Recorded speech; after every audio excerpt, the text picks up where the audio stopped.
नमस्कार, स्वागत आप सभी का इस कॉन्क्लेव में। क्रिकेट का सीजन है तो हमको ये कहा गया था कि हम वनडे के हिसाब से खेलेंगे, लेकिन अब T20 का टाइम हमको दे दिया गया है।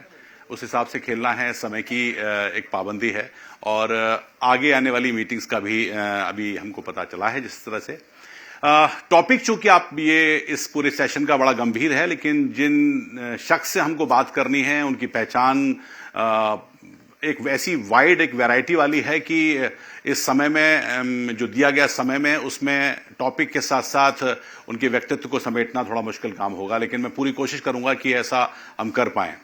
देखिए, दुनिया में इस समय जिस तरह की बहस है उसमें नैरेटिव बहुत इंपॉर्टेंट चीज है। हम अपनी बात को बहुत अच्छे से रख पाएं, इस बात के लिए पूरी दुनिया में जद्दोजहद है। भारत में पिछले कुछ सालों में ये कोशिश बहुत शिद्दत के साथ की गई है कि हम अपनी बात को एक अच्छे तरीके से रख पाएं। और संस्कृति कल्चर से बेहतर जगह कोई चीज क्या हो सकती है कि जो अपनी बात को रख पाए। एक ऐसा व्यक्तित्व जो कि प्रशासनिक उलझनों के साथ साथ लेखन में भी अपना काम कर रहा हो, ऐसे व्यक्तियों को मैं आमतौर पर हम कम जान पाते हैं। सरकारी चीजों की जिस तरह की व्यस्तताएं होती हैं, उनकी अपनी अहर्ताएं होती हैं, उसके साथ साथ रचनात्मक लेखन जिसमें कि कहानियां हों, कविताएं हों, यात्रा वृतांत हों, या फिर अपने साथ जो जीवन के ताने बाने हैं जिसमें कि आपसी संबंधों की गर्माहट भी है, तनाव भी उसमें आता है। इन सबको बड़े ही मार्मिक एक मानवीय अंदाज में लिख पाना और रोज लिख पाना, या फिर कहें कि चलते फिरते लिख पाना, ये अपने आप में बड़ा दुरूकार है। इस तरह के व्यक्तित्व आमतौर पर चौंकाते हैं और पिछले 3 साल से मैं इस बात को लेकर चौंकता रहा हूं।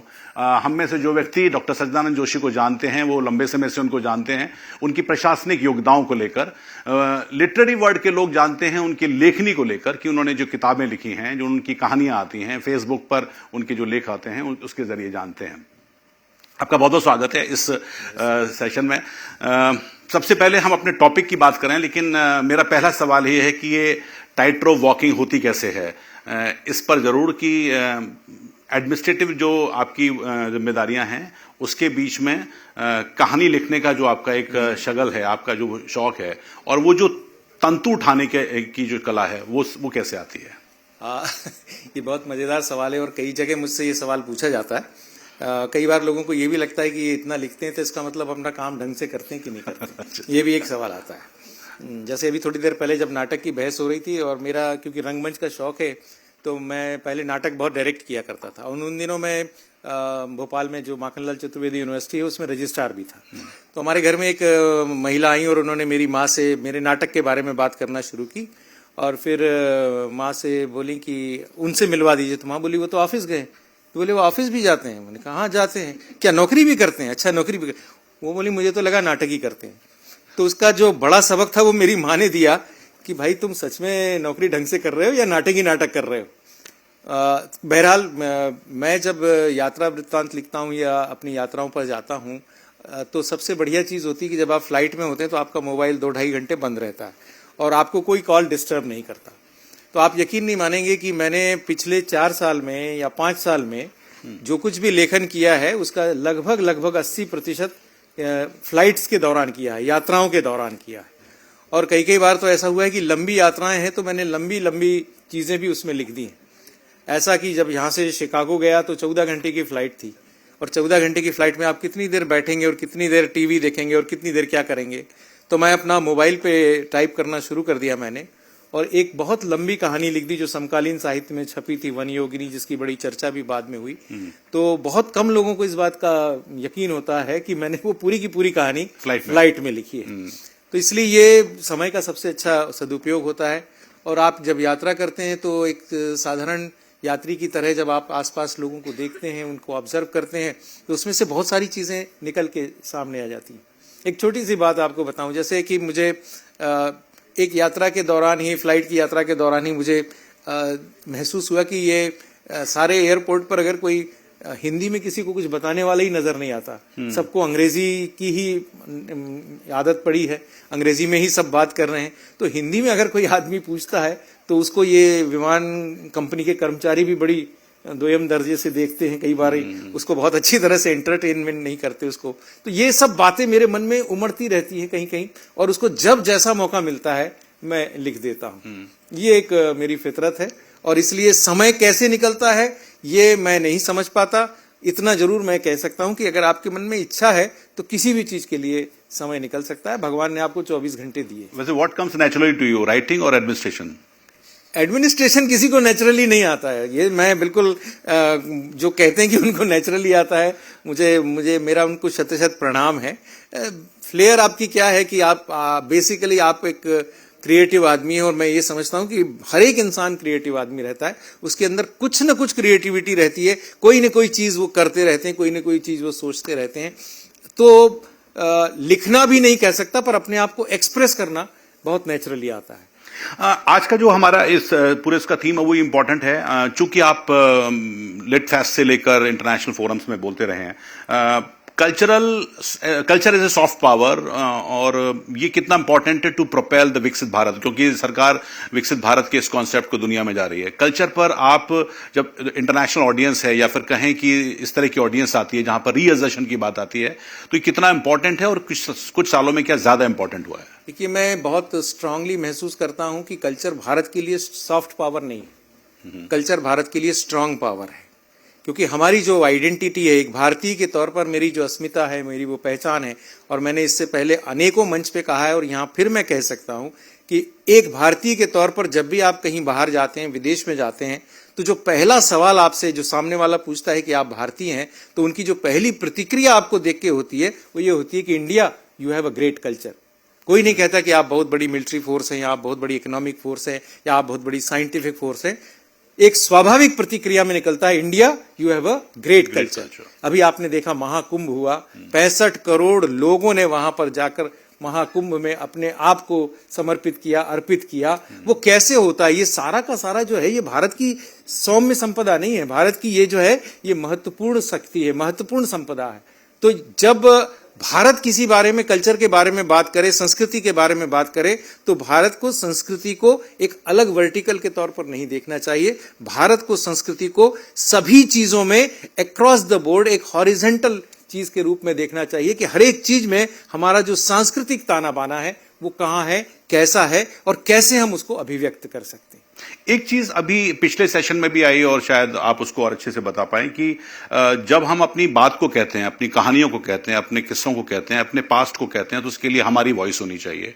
ये इंपॉर्टेंट है, और आपकी अगर आपकी लेखनी, आपके मतलब चाहे वो कहानियां हुई या कविताएं हुई, उसके जरिए कितना इम्पैक्ट आ पाता है, और आपका अपना अनुभव इस बारे में क्या रहता है? देखिए, क्या है, हमारे यहाँ भारत में किस्सा गोई की एक महत्वपूर्ण परंपरा रही है। अभी इससे पहले जो सेशन हुआ, जब हम लोग बात कर रहे थे, हो सकता है उनके पास समय की कमी हो, उन्होंने इस बात को बात नहीं की, लेकिन हमारे यहाँ तो बचपन से जो दादा नानी, दादा दादी, नाना नानी जो बच्चों को किस्से सुनाते हैं, जो कहानियां सुनाते हैं, उनसे जो हम सब लोग बड़े हुए हैं, वो सारा हमारा कथा का परिवेश है। हम में से कोई नहीं कह सकता कि हमने अपनी दादा से, नाना से, नानी से कहानियां नहीं सुनी, उनकी गोद में बैठकर, उनके इर्द गिर्द बैठकर। और कितनी की कितनी कहानियां, सारी पौराणिक कथाएं, सारे आख्यान, वीर बालकों की कथाएं, ये सब हमारे इर्द गिर्द कहां से आई हैं?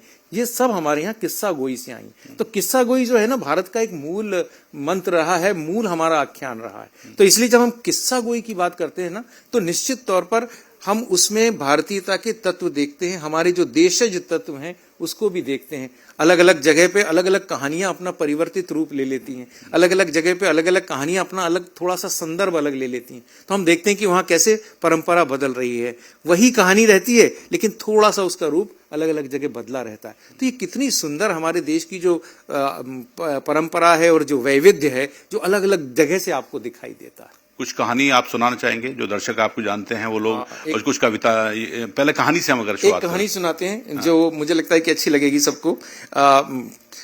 मेरी माँ श्रीमती मालती जोशी देश की शीर्षस्थ कथाकार रहीं, और उनकी अद्वितीय प्रतिभा थी कि वो अपनी कहानी बिना देखे सुना सकती थी। दुर्भाग्य से मेरे अंदर वो प्रतिभा नहीं है, इसलिए आप क्षमा करेंगे, मैं पढ़ के सुना रहा हूँ। और ये कहानी इसलिए सुना रहा हूँ कि अभी 3 दिन बाद अंतर्राष्ट्रीय महिला दिवस है, तो ये बहुत सारी हमारी माताएं बहनें यहाँ पर बैठी हैं, शायद उन्हें ये कहानी बहुत अच्छी लगेगी। और इसका शीर्षक है लेडी श्रवण कुमार।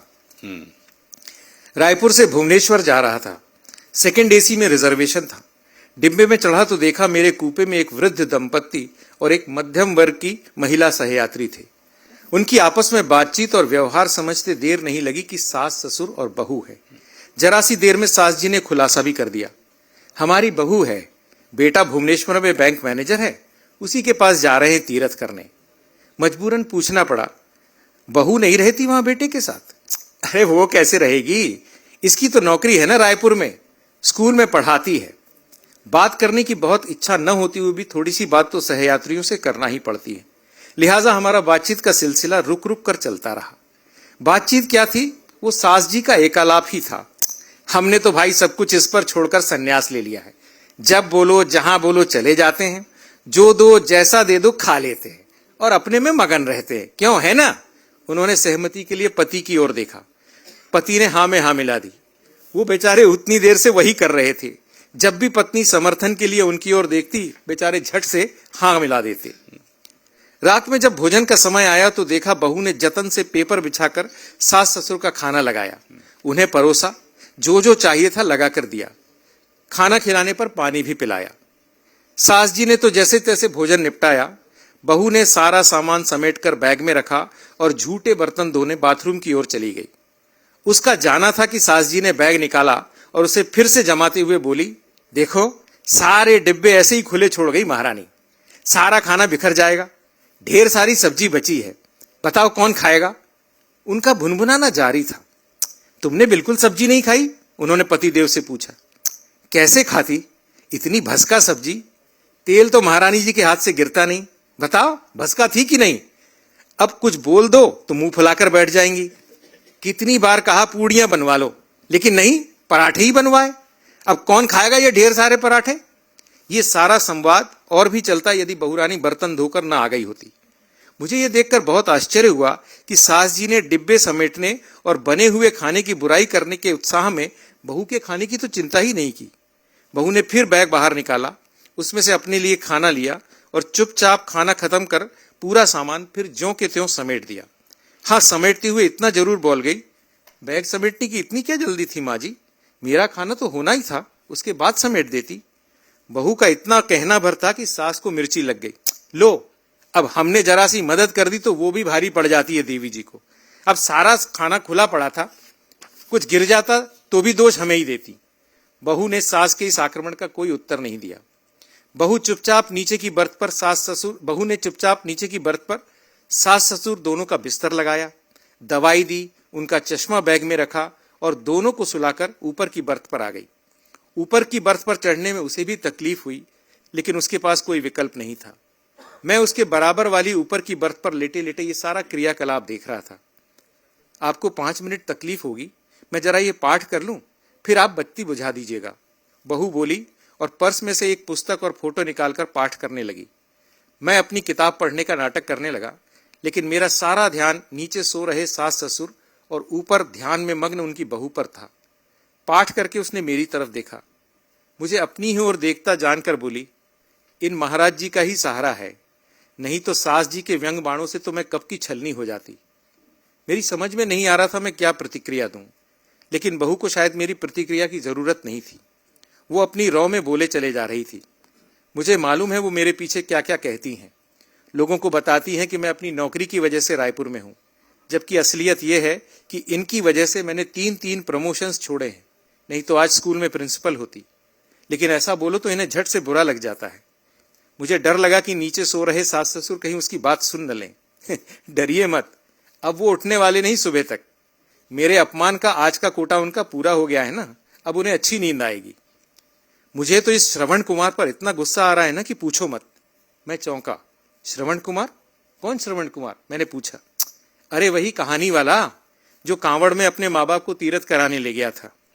इतने गंभीर वातावरण में भी मुझे जिस ढंग से बात कही गई थी उससे हंसी आ गई। हाँ देखिए ना, कमबख्त खुद तो माँ बाप को तीरथ कराने ले गया और हमें फंसा गया। अब सारे बेटे उसी का आदर्श ढोते फिरते हैं और मुसीबत हम बहुओं की होती है। हमारे पतिदेव प्रमोशन पर गए हैं भुवनेश्वर, अच्छा खासा बंगला मिला है, गाड़ी है, नौकर चाकर है। मेरा भी मन करता है वहां जाकर रहूं और उनके साथ ये सारे सुख भोगूं, लेकिन हमारे अम्मा बाबूजी का पांव नहीं निकलता रायपुर से बाहर, इसलिए मैं भी पड़ी हूं इनकी सेवा करने। बहाना मेरी नौकरी का ही है, ताकि कोई ये न कह पाए कि ये बहू सास ससुर के लिए त्याग कर रही है। काश ये श्रवण कुमार हमारे लिए भी कोई ऐसा ही आदर्श छोड़ जाता, कम से कम हमें ये तो पता चल जाता कि आदर्श बहू को कैसा रहना चाहिए। अच्छा भाई साहब, गुड नाइट। जब आप सोना चाहें तो बत्ती बुझा दीजिएगा, उसने कहा और करवट लेकर सो गई। उस रात मुझे तो नींद आई ही नहीं। उसके बाद भी कई रात में उसी के बारे में सोचता रहा। श्रवण कुमार के समानांतर बहुओं का कोई भी उदाहरण अभी तक मुझे नहीं मिला जो उस बहू को दिलासा दे सके। तो ये कहानी की बात जो आप कह रहे थे ना, तो इसलिए ये श्रवण कुमार का संदर्भ उसमें आया, तो मैंने कहा ये कहानी सुना देता हूँ। एक कहानी रियल कहानी भी कुछ दर्शक यहाँ सुनना चाहेंगे, ऐसा मैंने महसूस किया था उस दौरान। देश की नई संसद भवन का जब निर्माण हो रहा था, उसके आर्टिस्टिक वर्क में आप जुड़े रहे थे। वो कुछ किस्सा अगर आप सुनाना चाहें। यहाँ पर बहुत है जो लोग आते हैं और यहाँ की तो पूरी टीम उसको देखती है आए दिन, लिहाजा उसके जो फॉर्मेटिव ईयर्स थे, स्टेजेस थी, उस पर कुछ आप बता पाए। ये बहुत रोचक है और बड़ा मतलब रोमांचकारी है कहना कि हमने उस भवन को बनते हुए देखा है और उसकी शायद एक एक ईंट से, एक एक फर्शी से, एक एक कॉलम से हमारा बहुत नज़दीक का संबंध रहा है। क्योंकि ये बहुत कम लोगों को मालूम है कि ये सारा आर्ट वर्क पूरी बिल्डिंग बनने के बाद नहीं हुआ, क्योंकि हमें एक टाइमलाइन दी गई थी, उस टाइमलाइन में हमें ये पूरा करना था। और इसलिए ये कहा गया था कि जैसे जैसे आपका भवन बनता जाए आप तो अपना आर्ट वर्क का काम पूरा करते चले जाइए। हम सब जानते हैं आर्ट वर्क का काम थोड़ा नाजुक होता है, चीज़ें बड़ी सेंसिटिव होती हैं, आर्ट पीसेस भी बहुत सेंसिटिव होते हैं। लेकिन आप कल्पना कीजिए कि हमने पूरे धूल मिट्टी गारे में चलते हुए अपने आर्ट वर्क्स वहाँ पर इंस्टॉल किए हैं। तो इसलिए हम ये भी मानते हैं कि जैसे संसद भवन में बहुत सारे हमारे श्रमिक बंधुओं ने अपने श्रम और पसीने से वहाँ पर मेहनत करके वो भवन खड़ा किया है, उतने ही तो नहीं, कम से कम थोड़े कम ही सही, पर हम श्रमिक वो भी हैं जिन्होंने वहाँ पर उस समय आर्ट वर्क लगाया। और माननीय प्रधानमंत्री जी ने जब इस बात को कहा था कि उसमें पूरे भारत की झलक, यानी भारत की विविधता की झलक, भारत की संस्कृति की झलक, भारत के जो सर्वसमावेशी समाज की झलक होनी चाहिए, और भारत का जो अंतिम व्यक्ति है उसको भी लगना चाहिए कि ये संसद मेरी है। तो इसलिए शायद बहुत लोगों को जाकर अच्छा लगेगा और देखें भी कि उस संसद भवन में जो जिसका जो केंद्रीय कक्ष है उसमें एक पट्टिका लगी है जिसमें hands that made it happen, यानी वो हाथ जिन्होंने इस संसद भवन को बनाया है। तो वहां पर जो 32,000 से ज्यादा जो श्रमिक बंधु हैं उनके नाम है बाकायदा। मेरे ख्याल से देश के किसी भी भवन में या किसी भी विश्व के किसी भी भवन में ऐसा नहीं है। बड़े बड़े लोगों के नाम पट्टिकाएं लगती हैं, बड़े बड़े लोगों के नाम फलक लगते हैं, लेकिन भारत का ये जो नया संसद भवन है ये एकमात्र ऐसा संसद भवन है। और ये इससे हमारे माननीय प्रधानमंत्री जी की सोच थी कि जिस श्रमिक ने यहाँ पर अपना खून पसीना बहाया है और हमें इतनी सुंदर ये वास्तु दी है, उसको लगना चाहिए। और उसको नहीं लगना चाहिए, उसके परिवार का कोई भी सदस्य आए तो वो जाकर देखे कि देखिए यहाँ मेरे परिवार के सदस्य थे जिन्होंने अपना खून पसीना बहाया। ये कितनी बड़ी बात है। मैं समझता हूँ ये बहुत कम लोगों को मालूम है और ये मालूम पड़नी चाहिए कि ये एक नया, एक बिल्कुल अलग तरह का सोच जो है वो संसद भवन में दिया है। एक और बात मैं बताना चाहता हूँ, जब लोग देखते हैं तो उसकी प्रशंसा करते हैं कि ये बहुत सुंदर है और बहुत अच्छी कलाकृतियां वहां पर बनी है। फिर स्वाभाविक प्रश्न ये भी होता है कि ये देश के किन नामचीन कलाकारों ने बनाया है। तो ये भी मैं आपको बताना चाहता हूँ कि ये वो कलाकार हैं जो जमीन से जुड़े हैं और उनका कोई नाम, कोई प्रतिष्ठा किसी को नहीं मालूम थी। ये बिल्कुल सीधे सीधे जमीन से जुड़े हुए लोग हैं। एक बहुत मजेदार उदाहरण है जो मकर द्वार है, जो अक्सर आजकल टेलीविजन पर भी आता है, क्योंकि मकर द्वार पर ही ज्यादातर, कहना नहीं चाहिए, धरने प्रदर्शन वहीं होते हैं, इसलिए मकर द्वार बड़ा प्रसिद्ध है। वो बनाया है उड़ीसा के बिल्कुल गांव के कलाकारों ने, और वो कलाकार ऐसे थे जिनके पास जब हमने टेंडर फाइनल किया तो अर्नेस्ट बनी के तक पैसे नहीं थे, और हमने उनसे कहा कि आपको 6 जोड़ी मूर्तियां बनानी है, यानी कुल 12 मूर्तियां बनानी है। तो अगले दिन उन्होंने आकर क्षमा याचना से कहा कि सर हमारे पास 12 मूर्तियां बनाने के पैसे नहीं है, हम सिर्फ 6 मूर्तियां बना सकते हैं। तो हमारा भी दिल पसीज गया। हमने कहा कि देखिए, देखेंगे हम कैसे उसको नियम कायदे कानून के अंतर्गत मदद कर सकते हैं, पर सोच ये था कि वो जो जमीन से जुड़ा हुआ कलाकार है, वो कलाकार जो अपनी कला का हुनर दिखाता है, आज आप सोचिए कि उनके लिए कितने गर्व की बात है कि ऐसे गांव के बिल्कुल जमीन से जुड़े हुए कलाकार आज अपनी सर्वश्रेष्ठ कृतियों को संसद भवन में प्रदर्शित कर रहे हैं और लोग गर्व से उसको देख रहे हैं। ये टाइम तो आपको नहीं मिला था बहुत ज्यादा, इसके दौरान तो है, और ये ऐसे टाइम आपको और भी नहीं मिले। एक G20 का भी मैं आपसे जानना चाहूंगा। कुछ लोगों को पता है, कुछ लोगों को शायद पता ना हो, जो विश्व की सबसे बड़ी प्रतिमा थी वो भी नटराज की जी हाँ, जी हाँ, वो भी एक बहुत ही कम समय में, जैसे हमें कहा गया था कि G20 समिट के पहले आप इस प्रतिमा को लगा दीजिए। हम जानते हैं G20 सितंबर के महीने में था और ये बात हमें नवंबर के महीने में पहले साल कही गई कि यहाँ लगानी है, और वो भी चोला ब्रॉन्ज हम ट्रेडिशनल वे में लगाना चाहते हैं नटराज की प्रतिमा।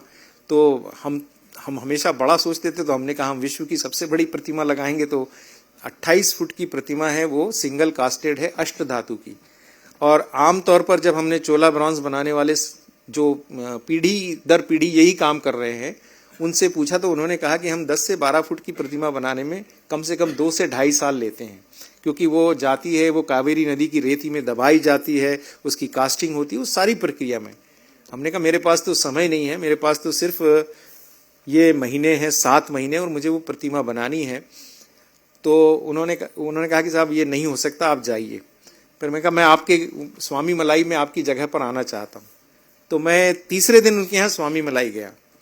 तो हुआ ये कि उसने, भाई ने ये दिखाने के लिए कि शायद तुम्हें अकल नहीं है कि ये 28 फुट ऊंची प्रतिमा क्या होती है, तो उसने फ्लैक्स पे 28 फुट ऊंचा एक नटराज प्रतिमा का फ्लैक्स बनाया और एक पूरे बड़े मचान पर उसको लगाया, सिर्फ मुझे दिखाने के लिए कि तुम्हें अकल है कि तुम क्या कह रहे हो। लेकिन मुझे उसमें से आशा की किरण यही लगी कि अगर ये 2 दिन में ये फ्लैक्स बना के खड़ा कर सकता है तो ये 7 महीने में मूर्ति भी बना सकता है। मैंने कहा भाई तुम नहीं बनाओगे, तुम और हम मिलकर बनाएंगे। आप यकीन मानिए इतनी गर्म वो पूरा का पूरा धातु अयस्क था। जब कास्टिंग निकली, मैं देखने गया था जून के महीने में, जो हमारे कलाकार उस पर उसको चिजल कर रहे थे खड़े होके, वो जूता उनका पिघलता था, 1 घंटे के अंदर पूरा जूता पिघल जाता था। इतनी गर्मी में उन कलाकारों ने वहां पर अपना काम किया और वो प्रतिमा न सिर्फ बनी बल्कि एक बड़ा चैलेंज था कि वो इतनी दूर यानी 2800 किलोमीटर की यात्रा करके वो ट्रक से वो प्रतिमा स्वामी मलाई से भारत मंडपम 3 दिन में कैसे पहुंचेगी। तो आप बहुत सारे ये सीन्स देखते हैं जहाँ पे एक हार्ट, लाइव हार्ट यहाँ से वहाँ पहुंचाया जाता है, या फिर हमारा रॉकेट पहुंचाया जाता है ग्रीन कॉरिडोर बना के। वैसा ही लिटरली एक ग्रीन कॉरिडोर बना के हमने वो पूरी की पूरी प्रतिमा वहां सर यहाँ लाई। एक रोचक सी जानकारी है कि उस प्रतिमा का जो डायमीटर है वो 20 फुट का था और कोई भी टोल नाका 18 से 20 फुट नहीं होता। आप कल्पना कीजिए कि इतने सारे टोल पार करके वो कैसे आई होगी। मुझे लगता है कि सिर्फ भगवान नटराज की ही ये कृपा थी कि वो प्रतिमा यहाँ आई और लगी। उसका थोड़ा सा बैकग्राउंड एक मैं देता हूँ कि एक फिल्म मेकर के तौर पर मुझे लगा कि हमको बनाना चाहिए। हम थोड़ा ही बना पाए क्योंकि समय की अभाव था, लेकिन ये सब टोल नाकों को शायद तोड़ा गया होगा।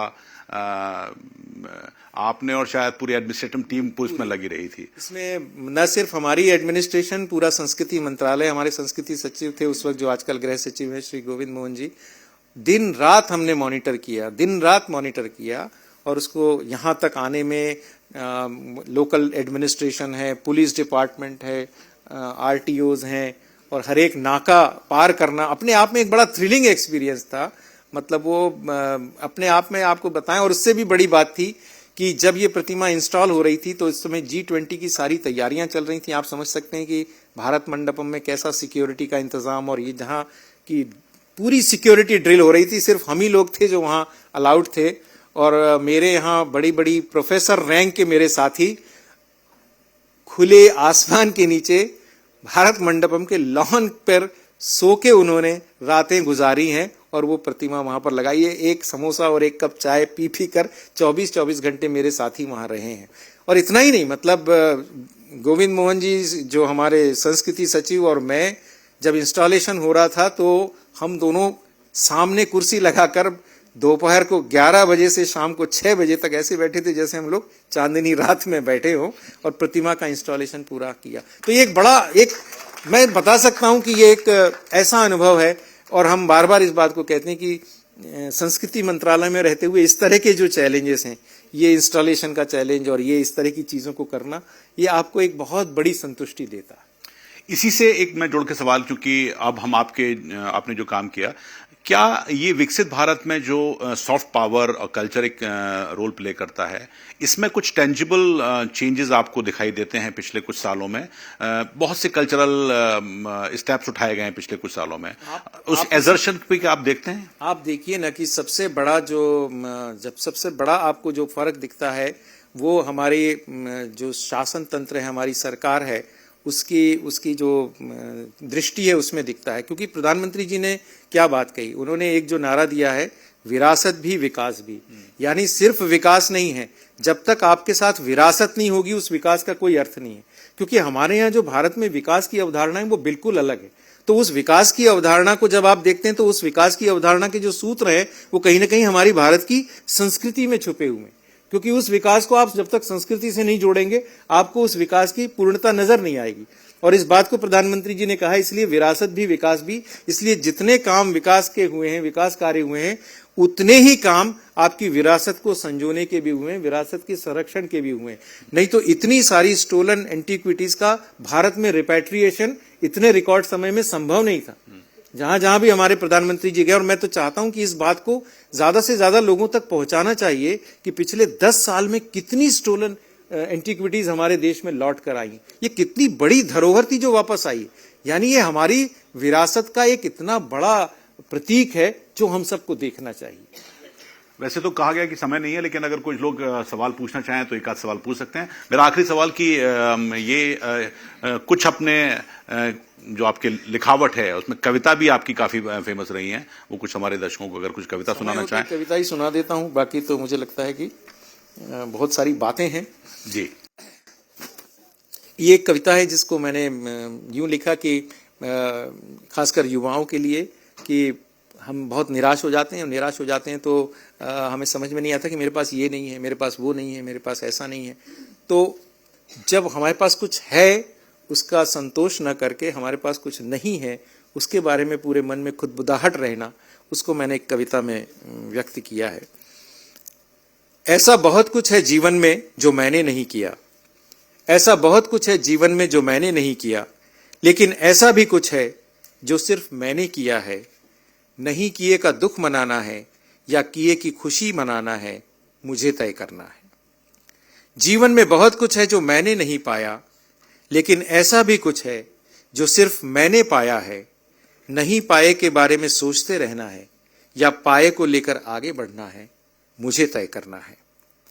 जीवन में बहुत सी जगह है जहां मैं नहीं गया, लेकिन ऐसी भी कुछ जगह हैं जहां सिर्फ मैं जा पाया। नहीं गए की खोज में रहना है या गए के साथ जाते रहना है, मुझे तय करना है। जीवन में ऐसा भी बहुत कुछ है जो मुझे नहीं मिला, लेकिन ऐसा भी है जो सिर्फ और सिर्फ मुझे मिला है। नहीं मिले की कुंठा में जीना है या मिले हुए का उत्स मनाना है, मुझे तय करना है, मुझे तय करना है। बहुत बहुत धन्यवाद बातचीत करने के लिए, समय निकालने के लिए। उम्मीद है कि संस्कृति को लेकर आपके विचार गए होंगे, और खासकर जो इस तरह का एक रीअसर्शन की बात है कि कल्चरल एक सॉफ्ट पावर के तौर पर भारत को, विकसित भारत को कैसे और प्रोपेल कर सकता है, ये बात गई होगी। आपका बहुत बहुत धन्यवाद। धन्यवाद। और बहुत बहुत खूब। मुझे सिर्फ एक बात लगती है जो मैं कहना चाहता हूँ कि जब ये कहा जाता है कि put your best foot forward, अपना जो सर्वश्रेष्ठ कदम है वो आगे रखो, तो जब हम अंतर्राष्ट्रीय मंचों पर जाते हैं तो मुझे लगता है कि culture is our best foot, और उसी को हमें आगे रखना चाहिए। बिल्कुल, बहुत सुंदर, और बहुत बहुत शुक्रिया और आभार आप दोनों का। May I now request doctor Vandana Kumar, Additional Secretary Rajya Sabha and Additional CEO Sansad TV, to kindly present a memento to our honored guest as a token of appreciation. Let's welcome her with a big round of applause, please.